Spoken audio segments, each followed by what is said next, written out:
degmada Ayl waxay ka mid tahay degmooyinkii hore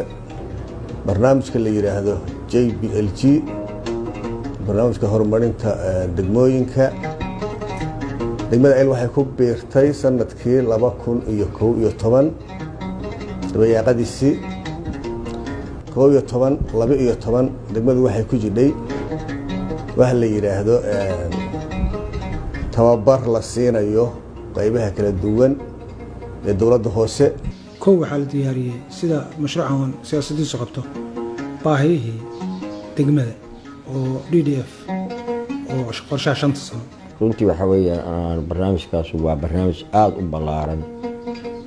wax weyn ka bedelay meelaha laga qabto ama laga hirgeliyo wax ka qabto annagu ka dugsi ahaan waxaanu helay laba qol ama laba hool fasallo awal shifti ahaa waxaan kala mid dhignay kuwii subaxnimada geli jiray oo naga caawiyay dhinaca maaragtay inaanu isugu nimaadno subaxdii isugu nimaadno isbitaalka waa isbitaal guud weeye oo degmada Ayl ku magacaaban iyo nawaaxigeeda aageeda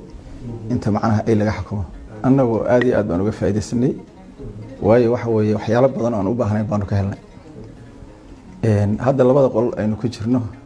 ay emergency weeye labada qol aad aragtaan labada qol waxaan uga faa'iideysanay marka hore waxa loo dhisay MCH ka loo dhisay bulshada badan baa uga faa'iideystay maadaama ay lahayn awal qol dhakhtar fariisto iyo qol emergency ay lahayn anagu waa hore kulunka waxaan in jirnay yawaan dooyo yamanayna waa weyn baan ku rari jirnay yaman baan weyn jirnay haatan waanu ka kaaftoonnay inaanu yaman geyno waliba dhawaan baanu bilownay kulunka hadda aynu tusayay oo talaagadan ku jiray waxaan geynayaa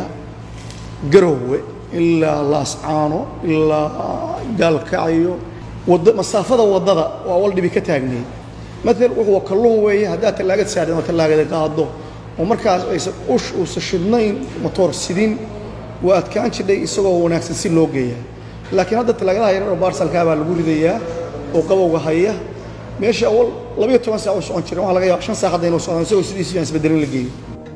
ماشي عم دقنا وجد أنا وعمل إسكافر شو عم قرر عم بورة دقنا إنكستو دمل أي درحيس كوفي عن تحية مقالة قديمة واستراتيجية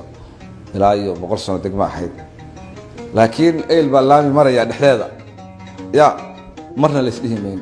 وضد بدن بالله مركز ترى هذا إيل باللامي 2 كيلومتر لامي مقالة سنترال كذا لامي بعمره ضد إلى أي مدى عن ماليزيا قريب باكر مركز تاسع عضوي كمالتي